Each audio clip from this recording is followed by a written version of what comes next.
Hello friends, welcome to the Reset Network. Our today's topic of discussion is Persian language as an icon of secular culture, and this is our series on Persian literature, as we have been continuing from yesterday that we talked about Indo-Persian culture and the Mughal court. And so for discussion on our topic today, that is Persian language as an icon of secular culture, we are going to introduce our subject expert Dr. Chandrasekhar, head and professor, Department of Persian, University of Delhi. He has a teaching experience of around 3 decades, and a book in this regard published which the students could make good use of is Indo-Persian Studies, Texts and Translations, and this came out in 2007. And with this, let us welcome sir, and I request him to begin our today's lecture. Welcome sir. Thank you, and welcome to all my gentle listeners. Many years before, when I was just in my 8th class, I heard a proverb, "Padi Parsi beche tel, ab dekh duniya ke khel." People used to laugh, but later on I realized that the proverb is misinterpreted.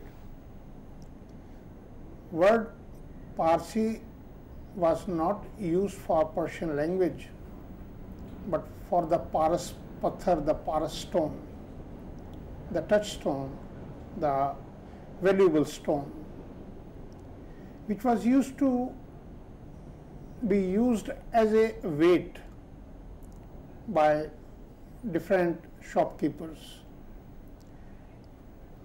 ignorant of the value of that stone.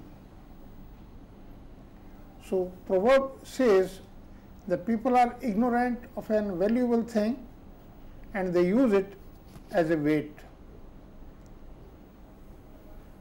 Persian language, as we know, is a language of the Persian speaking vast area from on the other side of the Hem Setu till from the Alborz leading to the Caspian Seas onward, borders up to some part of the Russia. In this side also, from Hem Setu towards main Indian land, it has not been a very alien language. It is a part of Indo-European subfamily, Indo-Aryan language group. We know that its mother language is one of the branches of Sanskrit. The great linguist Panini, when compiled his magnum opus, the data he collected, it was not towards Lahore or Delhi. It was in Khorasan area, which is leading from Kirman, Mashhad up to present Uzbekistan, Tashkent, the one time some part of the Silk Route. Even today, in many parts of that, one can find Hindu caravansarais, some ruins of the temples, and these are the icons, indicators of our cultural interaction, literary interaction, and economic attraction with these lands. It is said that many years before, in ancient times, a large number of musicians from Gujarat were taken to Caspian Sea side Iranian shores, namely as Gilan. And it's also interesting to mention that in some sources of Ramayana, the Gilan or the northern area of Iran is considered as Lanka of Ramayana also. There is a manuscript in National Museum of Shahnama which indicates towards this one. In brief, these two languages from one source show how soon this language was adapted in India when it came along with the Muslim establishment people. There were not only the people who were in the ruling class, there was a large number of the Sufis, there were a large number of the traders and other classes too. It was not only the ruling class who had come. Present script of Persian language belongs to Arabic, a language of Semitic group originally coined by Nabateans from Aramaic script.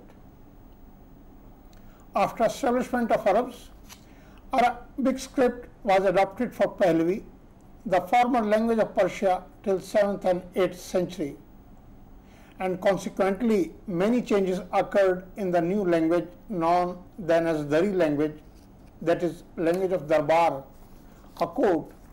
Even today, one of the official languages of Afghanistan is Dari. We should know that there are two official languages in Afghanistan, Pashto and Dari. While Pashto also has the mother source from Indian languages, Sanskrit and even Punjabi and Sindhi are the dominant sounds in Pashto in fact. Later on Arabic and Turkish and some other dialects were also added to that. The language of court of the small fiefdoms of Persia like Buais, Tahiris and Samanis, Dari, spread it over to many parts. The nomenclature also indicates that there was a language of masses too. When we use the word Dari for Darbar, it means outside Darbar there was a different language. Obviously it was Pahlavi, which continued up to 9th and 10th century, especially in eastern Iran, present-day Afghanistan and its adjoining area. It may be part of present Pakistan or Iran. One should also know there is another language, Brahui. In fact, it's a Dravidian language. Still, it is not clear how this language from Dravidian area traveled to that part. Still, there is a large number of Brahui speakers. They may be writing this script in Arabic script like Persian or like Pashto, but their phonemes, their sound system is from old Dravidian language.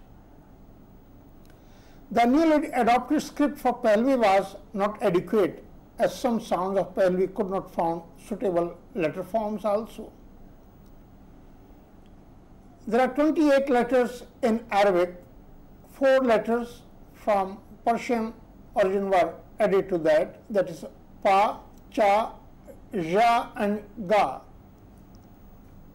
One may notice that only sound Ja is uncommon with the Indian sounds, while we have a closer sound to that Jha.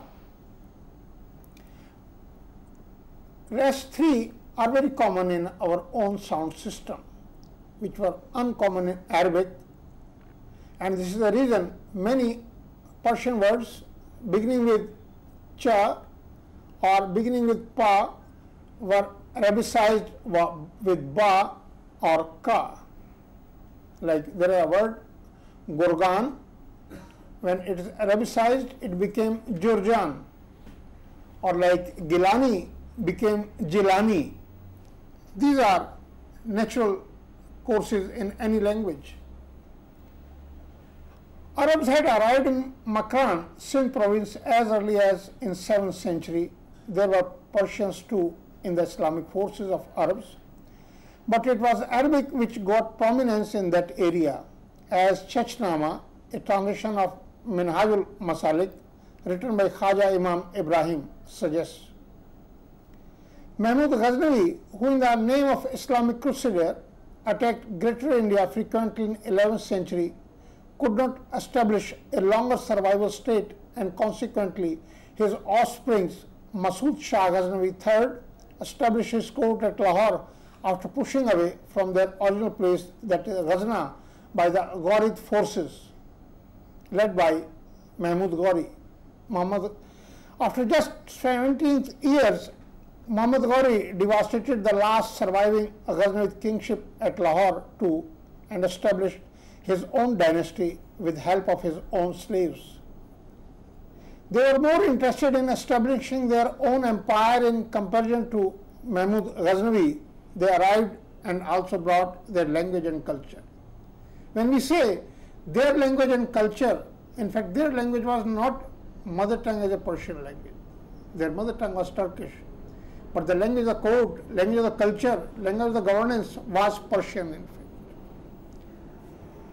Mahmud Ghaznavi did not stay back, nor his offsprings could rule for longer periods from Lahore, but a new group, either in groups or individuals, became fond of then India. According to primary sources, Hasan Basri, a theologist, arrived in Sindh as early as in 8th century. The renowned martyred Sufi Hasan bin Mansur Hallaj, who is known for his phrase An al-Haq, arrived in Punjab after undertaking a sea route up to Sindh and then surfaced and later on went back, and then he was assassinated. The renowned Sufi Ali bin Usman Hujweri of Ghazna arrived in Lahore in 11th century. His famous work Kashful Mahjub, a Persian work, is the first work amongst the Sufi treatises or the hagiographical works. He is known as Data Ganj Baksh, and his mausoleum is an object of pilgrimage for many, especially from subcontinent. Then became a trend for Sufis to travel to these areas. Amongst them, Khaja Muinuddin Chishti, who arrived in Ajmer in 1183, is acknowledged as the founders of Sufi centers in India. After Ali Hujweri, following him arrived Khaja Qutbuddin Bakhtiyar Kaki in the time of Sultan Iltutmish, the first decade of 13th century. He was followed by Hazrat Nizamuddin Auliya after a few years in the same century. These Sufis sent their people to different places for the spread of their objectives and messages. It is worth mentioning that sultans sought their assistance in establishing a bridge between the local populace and ruling establishment too. For instance, Sultan Alauddin, when attacked and conquered Chanderi during his governorship of Kara Manakpur, when he was governor during the Sultanate of Jalaluddin Khalji, asked Hazrat Nizamuddin Auliya to deploy one of his people in that city before the establishment of administrative office there. It is obvious Hazrat Nizamuddin sent one of his people there, and with him Persian too found a new place to spread.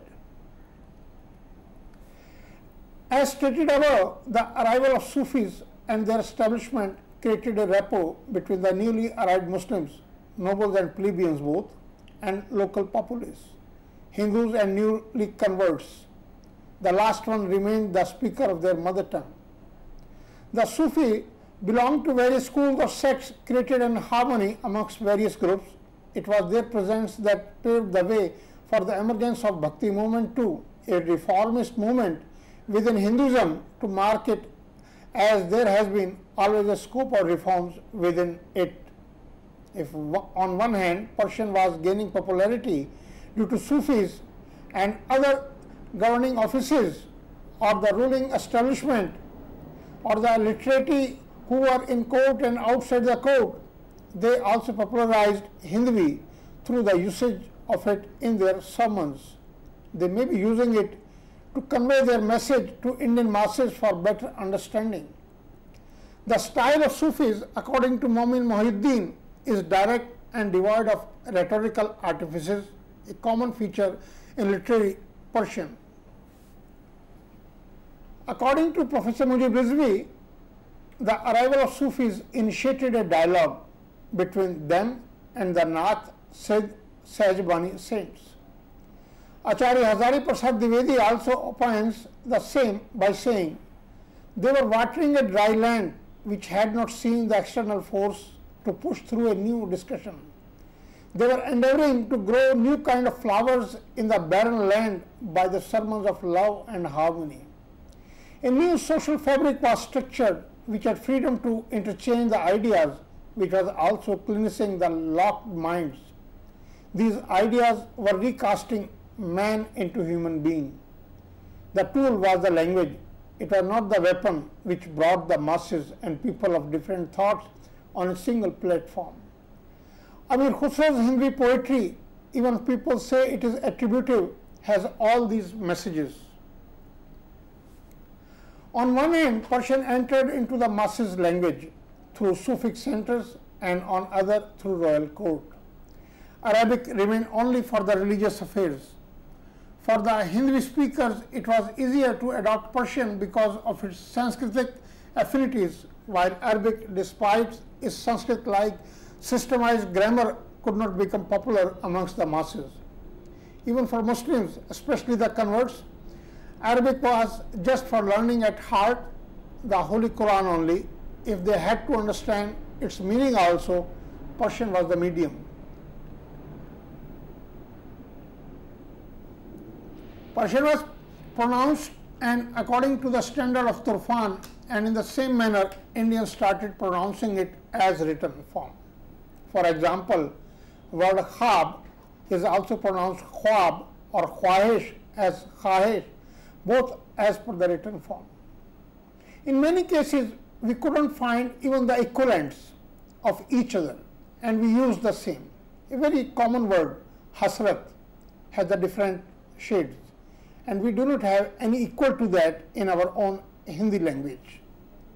In the same manner, word sanskar of Sanskrit origin used in Hindi language cannot be found in Persian, having the same kind of a meaning in fact. Indians adopted and used Persian at their own will and whims, like English in modern times. Persian in medieval period was Indianized and entitled as Farsi-e-Hind, or the school of it is named as Sabke Hindi. Amir Khusro's works provide us a linguistic map of 12th and 13th century India. Linguistic data of 13th century India, in which Amir Khusro says Arabic is the head of the language. Bejuz tazi ke mere har zaban ast. Tazi is a word for Arabic. Even it is used for horses. For Arab streets, it's mentioned as aspe tazi.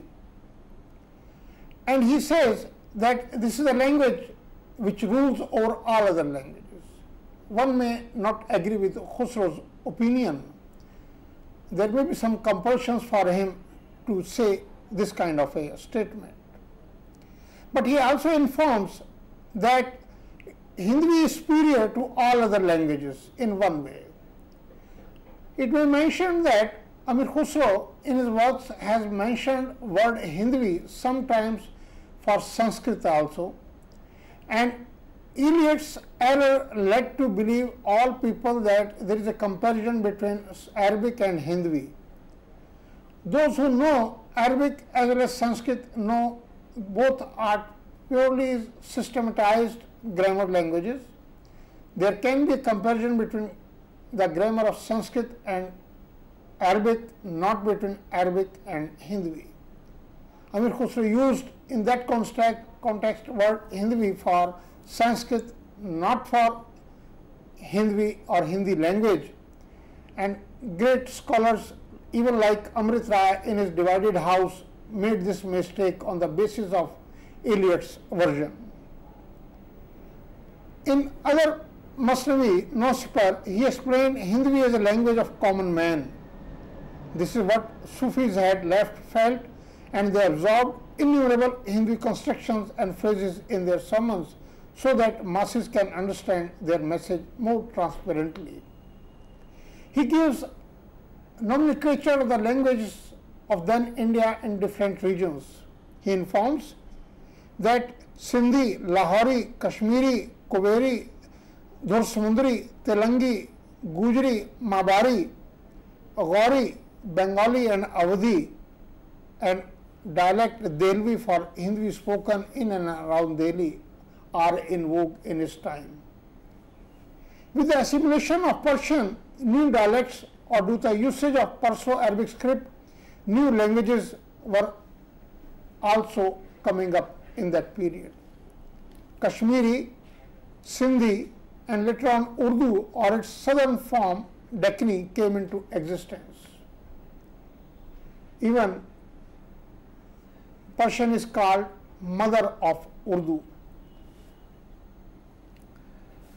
The aforesaid mapping of Indian languages provided by Khusro in 13th-14th century India show the variety of the languages, and the same continues even today with greater variety and mark the existence of multilingual society despite all the regional and cultural diversities. Persian, both for its official role as well as the lingua franca status, partially created by the role of Sufi and their interaction with masses. It should be also known that for the better understanding, lexicons or the dictionaries were compiled both for the elite and common Persian words. For both types of Persian, lexicons were compiled. For the masses, lexicons like Farhang-e Ibrahimi, also known as Sharfnama-e Yahya Muneri, was also compiled in 1428. It was for the commemoration of the great Sufi Yahya Muneri, who died in 1380. It provides Hindi equivalents and Indian pronunciation of Persian words. Or like by another work by a person known as Sham Prasad Bhatnagar, a lexicon in 15th century, much before Babur's Mughal India, with one manuscript of this one in the Bhopal, and it gives the total administrative equivalents of Persian into Hindi. Such works show that Persian was becoming popular, but the vernacular languages or dialects have not completely left their place. They did provide a space to Persian for expansion within themselves too. This process allowed Indians to use Persian words and phrases according to their desire. H. Blockman, in his essay on contribution of Indians to Persian lexicography, categorized it into two sections: Istimal-e-Hind and Istimal-e-Fors, that is employed by Indians and employed by Persians.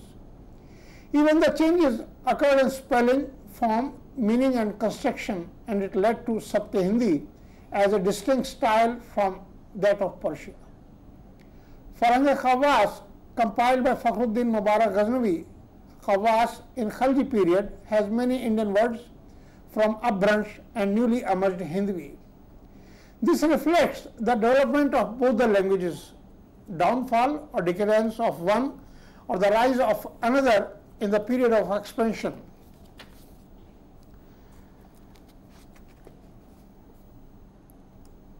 It is also a fact Persian never liked these changes in Persian.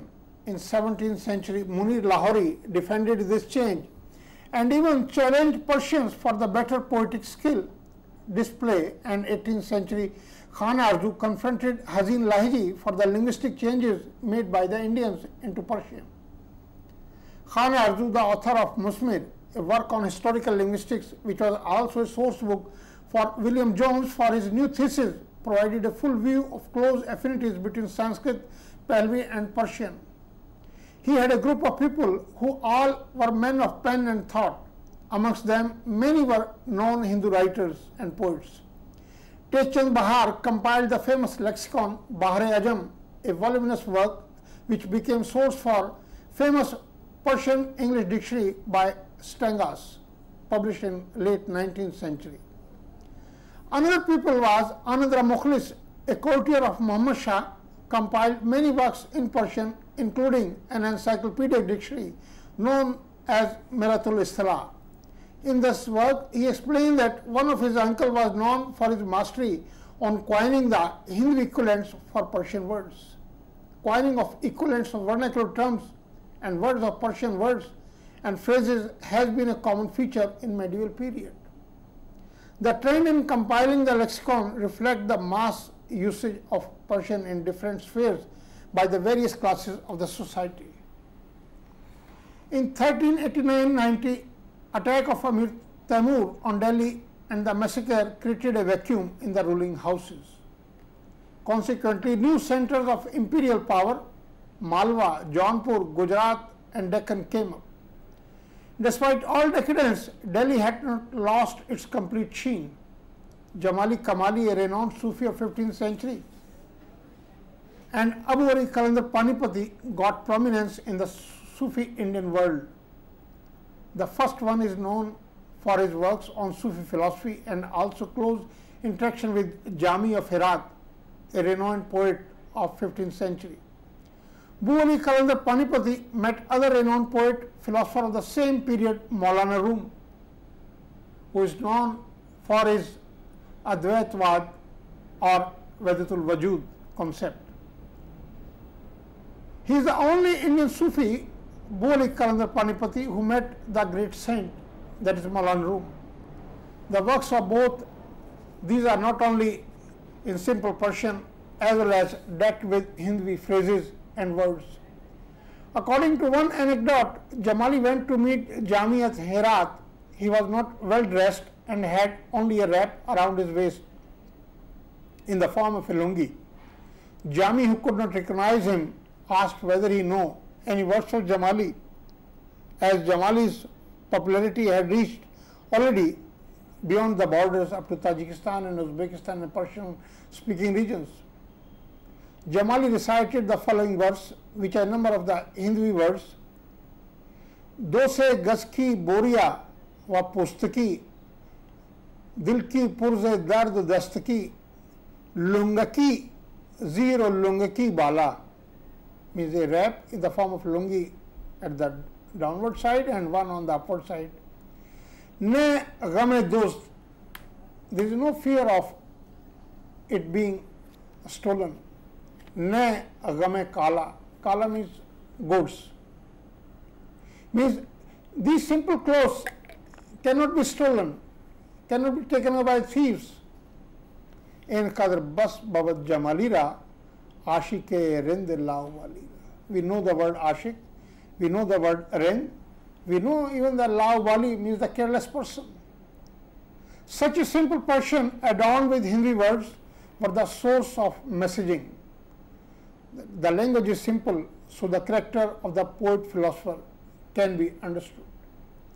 Sheikh Abdul Quddus Gangohi, another Sufi as well as a political thinker of early 16th century, who employed Hindi mixed Persian in his thought, and his all sermons have different shades, including the shade of Darshan Dena. His pen name was Alakh Das. See the word Alakh. Alakh Niranjan is used in his Alakhnama number of times. His work Alakhnama is perhaps the first of its kind which had innumerable Hindi terms explaining Islam. It is very evident that his addresses are to the rural folks. He was the ardent follower of pantheism. His verse, Man nami guyam analhak, yar mi guyat begu. Yar, the word is for the Almighty. He says, it is not me who says for the Advaitwad or Vedatul Wajud. It is the inspiration from the Almighty who creates a sense of speaking in me. Chun ne guyam, chun mera dildar mi guyat begu. If I don't say, then again my eternal friend, the Almighty, inspires me to utter. Now, one should also see the underlying idea. He doesn't want to become another Mansur Hallaj. He doesn't say the word Analhaq, that I am the supreme power. He says, if I am saying it is the inspiration of the Almighty, it is not me. His work, Roshnama, is also another renowned work on Sufism.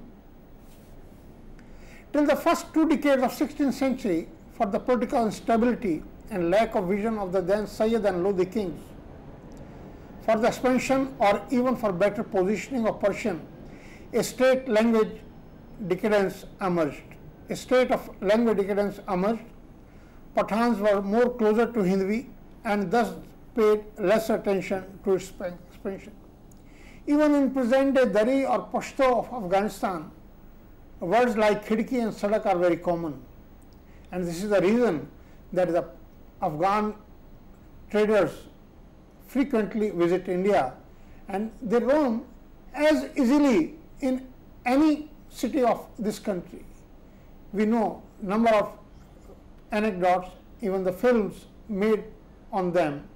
Kabul-e-Ala is one of them. Rather in their period, means in the period of Sayyid and Lodhis, both for Bhakti movement, advent of Sikh religion, Persian had not a concerned pattern. Persian was adopted itself by all these movement leaders. We know about Guru Nanak Dev's sermon that is full of Persian. He had traveled to all Persian speaking areas up to Arab lands. Even there is a concept that he also met Maulana Rum.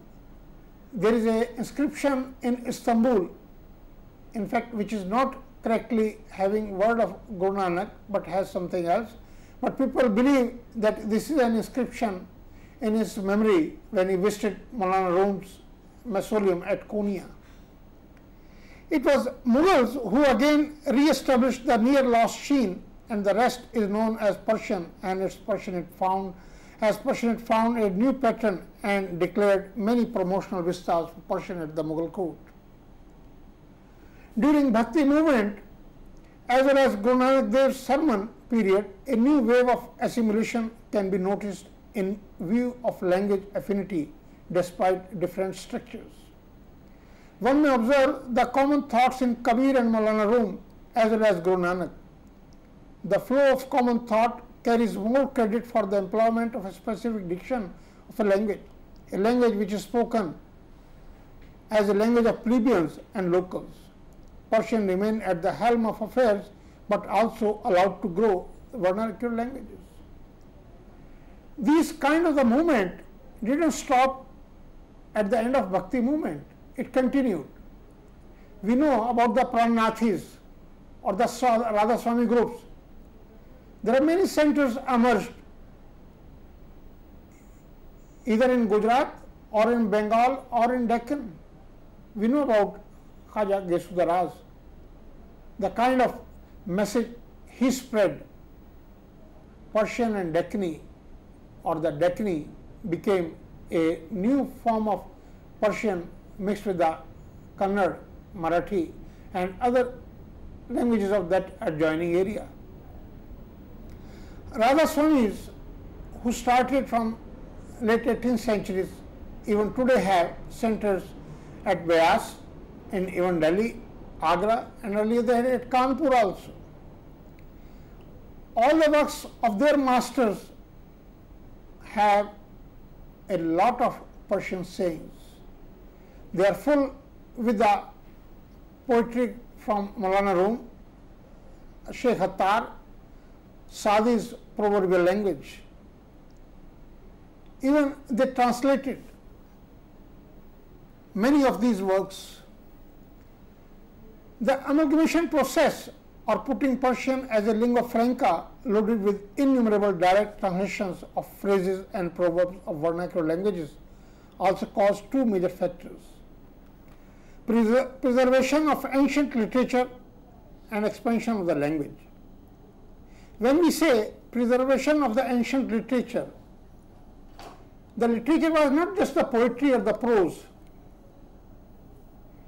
Amongst the first translations were from the Amrit Kunda in the period of Sultan Ruknuddin Khalji, the Khaljis of Bengal.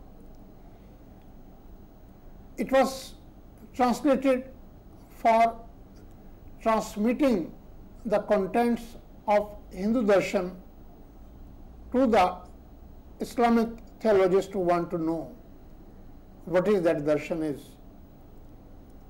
First it was translated in the meaning of Barul Hayat, then again in 16th, 17th century by Ghaus Gwaliari, who had a deep interest to know the darshan of this land, and translated into Hauzul Hayat. There have been some analytical surveys of these transitions, and especially this Hawzul Hayat and Berul Hayat. In a recent paper by Professor Carl Ernst of Columbia University, he found the Islamization of terms of Hindu darshan also.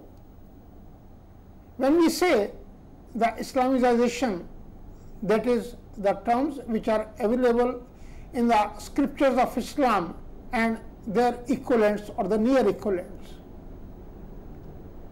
Or later on, the same process influenced Darshiko, who translated Upanishad into Persian and entitled it as a Sir-e-Akbar. The translation process of various Indian scriptures not only led to the understanding Indian philosophy, but also the cultural vistas concealed in the garb of languages or the wired language of the scriptures. In the course of translation of Padmavat from Avdi to Persian, the following verse tells us the difficult process of translations too. I am reading first the Persian text and I will translate. ज़ियान रू के मयान हिंदी अशार मानिए रतस आशिक ज़ार के आन हिंदू ये शौक़ चश्म में बदकीश अस्तर से खुदा दिलश का मंदीश बा नेमत नाज खुई नाम रुकमन बेज़बान हिंदी इस्लाम. Through these Persian, from these Hindi or Hindi verses, the meaning of Rat comes out for that Lord Lauren. We know about the story of Padmavat, that coquettish eyes of that Hindu beloved, even from fear of her glances, one forgets to pray for God. With those kind of richness and those kind of coquettishness, even name Rukmani is her name. Now he plays with the words and gives. We should also know, when we use the word translation for these kind of the works, it was more or less adaptation rather than the direct verbatim translations. There are around 13 versions of Ramayana, and in many cases we do not know these Persian translations are based on which versions, either of Valmiki or Tulsidas, or the versions of other southern Ramayanas. But it is understandable that in every translation or adaptation, at least 2 to 5%, I am taking the very minimum one, new equivalents would have come up. The renowned translation by Masih Panipati, a translation in Persian or adaptation in Persian, stands today the most revered translation of that. The words which were adopted in Persian became part of our spoken language too. We should also remember that the process of transition between Indo-Persian culture had its foundation from the time of Sassanids of Iran, when Kartika Damina or Hitopadesh was first adapted into Pahlavi by Barzuya. It was Panchtantra which was taken away in the form of Pahlavi adaptation to then Iran. It traveled to many countries. It was translated into Syriac Arabic, brought back into Persian modern. Among the first translations were by the Rudki Samarkandi, who is known for his very metric verses. Later on, again, in the period of Mughals, it was translated back into Persian. And it is also to remind that today we do not have any original manuscript of Panchtantra in any library of the world. If we want to read Panchtantra, we have to read these translations first. Long back in 1975, the special volume on this work by Mark had given a complete map of its translations.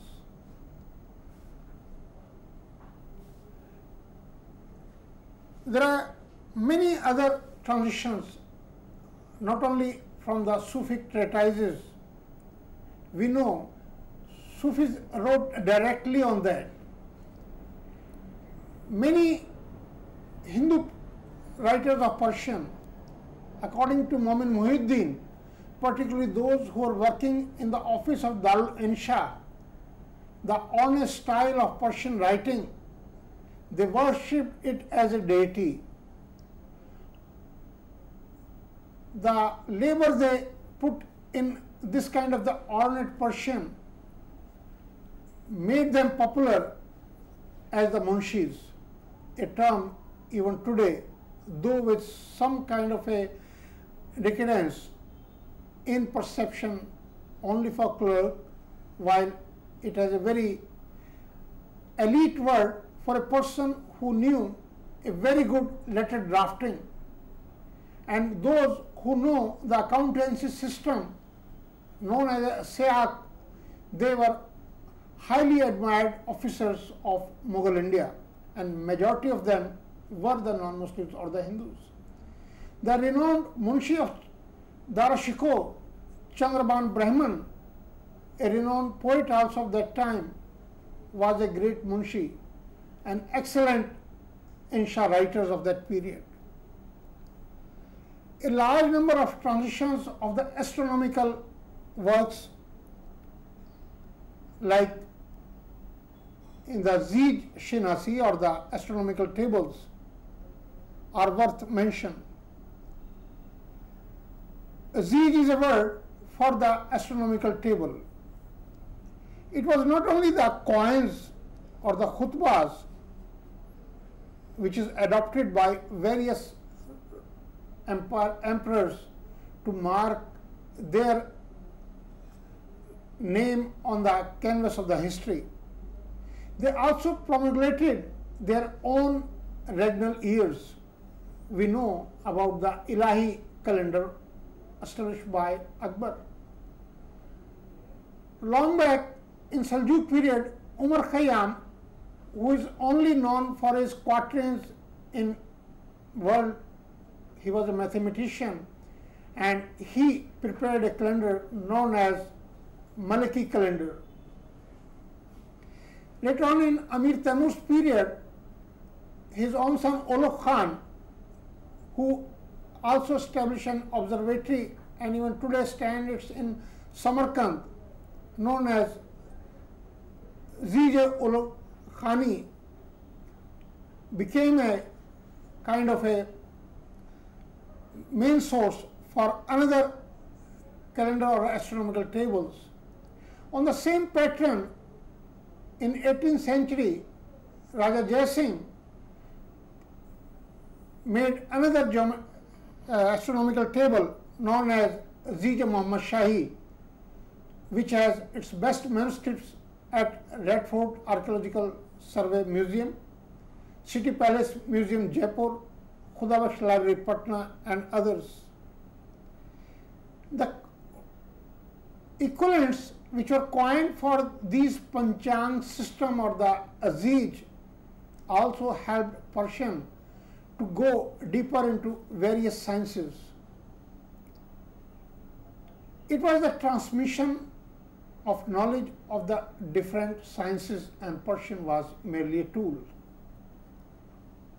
Even in veterinary sciences, work like Shalihotra or a work on the horses were translated into Persian under the name of many Farasnamas. Even for veterinary medicinal system, a work by Anandra Mukhlis, which has a manuscript at Raza Library Rampur, was compiled by him. Many works of the Ayurveda also found their way into Persian translations.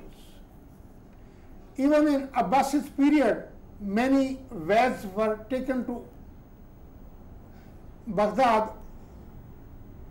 A kind of a school of translation was established there by Harun Rashid, and many translations of Ayurveda system had come up at that school.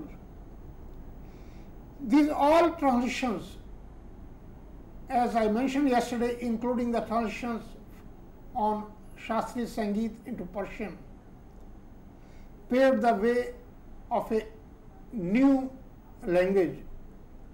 Its nomenclature may be Persian, but it is not the Persian which is prevalent or which was prevalent in Persian speaking areas. It is purely an Indian Persian. It created even some elements of grammar also. For example, the word Jagir doesn't carry the same meaning in Persian speaking regions which it has in Indian subcontinent.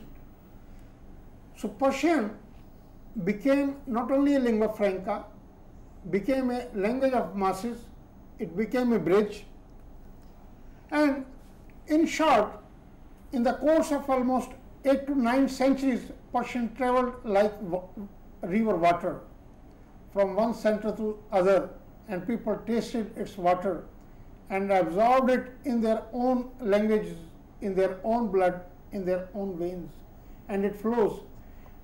With all efforts, unfortunately, tried by some groups, Persian cannot be removed from the large canvas of this India. Thanks. Thank you so much, sir, for the very descriptive presentation, and also for a say successively flowing and a clearly flowing flow of ideas. So with that, sir, I'd like to ask you a few questions. Say, it's very interesting that you mentioned that it was due to Persian. Persian is considered as say the mother of a lot many languages, from which a lot many languages evolved, such as Kashmiri, Sindhi. We know that in 13th century, Kashmir became under the rule of Turk Muslims. Their language may be mother tongue as a Turkish, but the language of court was itself Persian. And in Kashmir, not only the Sufis came, a large of the Masons also came. Traders came directly from Iranian Peninsula. If you see the geography, we can travel straight from that Silk route into the minor Central Asia as well. Even there are terms like we say Aspekuhi and Aspetazi, as I mentioned.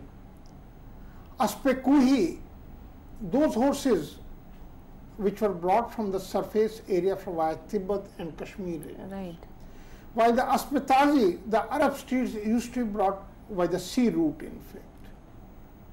So this kind of a flow of variety of words from Persia into Indian Peninsula were absorbed in masses language. Right. You know, in almost from Gujarat to Malwa to all. Even there is still a thesis, a community known as Jats were the Zuts who came long back from Central Asia. And there are many sources which indicates the features of this community, including the Ahirs of Haryana and some part of Rajasthan, said to be from that area. Human beings are the migratory birds, in fact. They have been traveling a lot.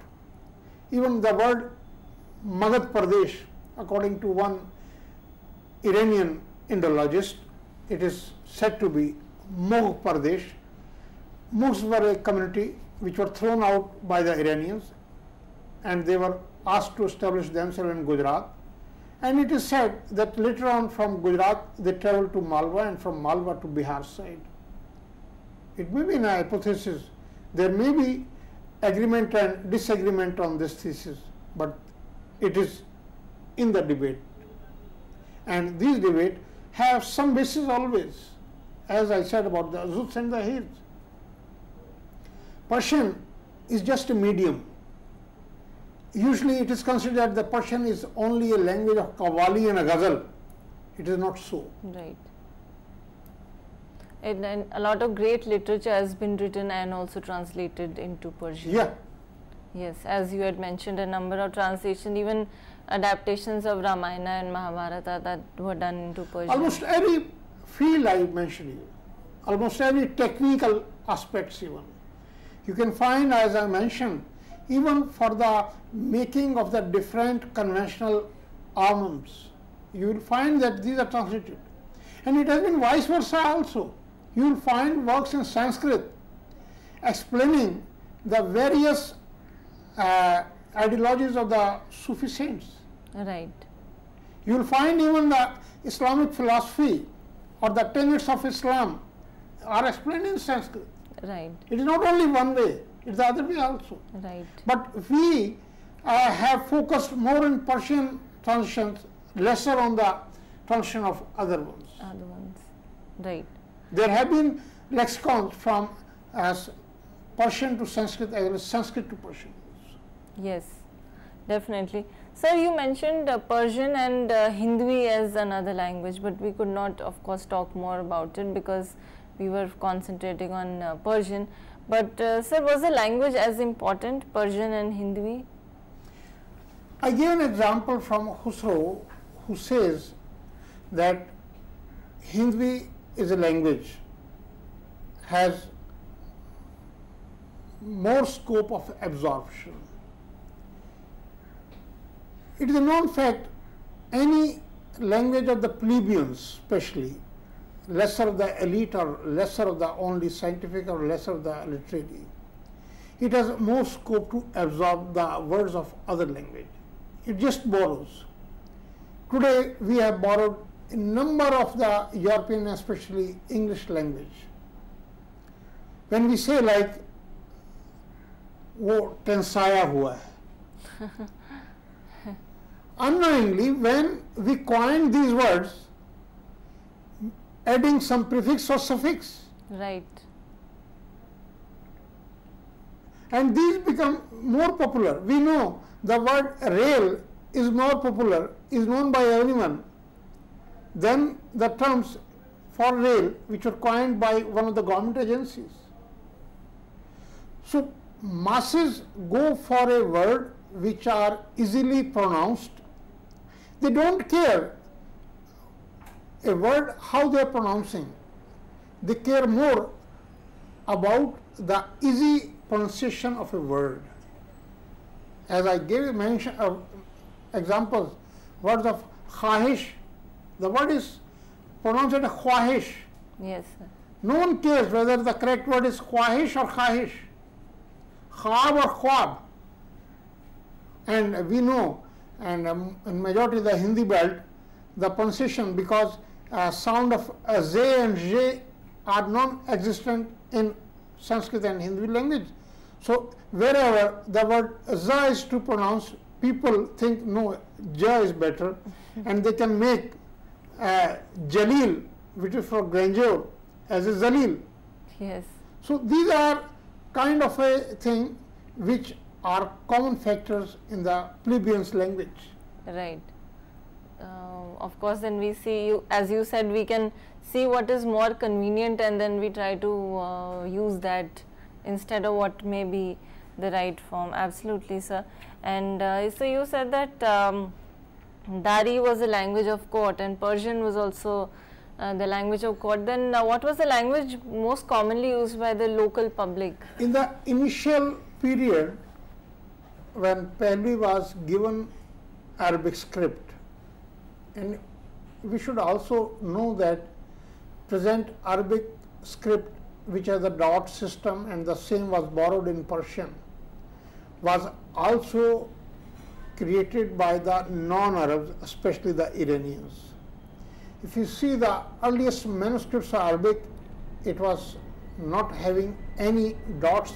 The dots are the marker of phonetic signs. It was given by the non-Arabs to Arabic script. When the same script was adopted for Pahlavi, like in Turkey in early 20th century, in one night under one edict of Jamal Pasha, Turkish was turned into European script. In the same manner, in early 7th century or 8th century, Pahlavi was turned into Semitic script. The language at the early stage with that script was used only at the administrative offices. Right. The word Dari is a short form of Darbar. The ending letter Ya is the relative letter. Word Dar is the short form of Darbar. So instead of saying the Darbari, it became only Dari. The language of masses remained same Pahlavi for a longer period. There is a book called Tarikh-e-Tabari. When it was translated into Dari by a renowned scholar of that period, the Samanid king told him to translate into the simpler language so he can understand it. Means even the Samani king, though a Muslim or who has embraced Islam, did not know Arabic. This is the reason when Arab had come to the non-Arab areas, they called the non-Arabic people as Ajamis or as the Dumbs. Right. A term used for Iranians, in fact, basically. So in the initial period, even the Pahlavi language, which was turned into Arabic, was very simple. Even if you see the poetry of Persian of the very 11th or 12th century, like by Rudki, verses are very simple. I will recite only one. I know the time is just going on.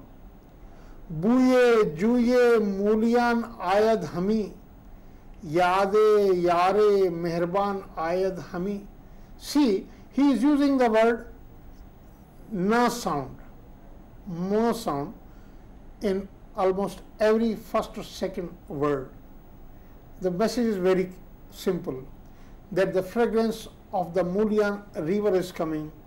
Oh my beloved, oh my friend, come fast, come back. Right. So poetry was very simple. The language was in its primitive period. In the same manner, when this language came to India, the writings are in very simple manner. Okay. Thank you, sir. A very wonderful recitation also to conclude our lecture today. So we should thank sir for being here and for talking about Persian language as an icon of secular culture, and we have learnt a great deal about the language and also about the culture surrounding it. So with that, we shall close the lecture, and thank you for watching. Have a wonderful day. Thank you, sir. Thank you.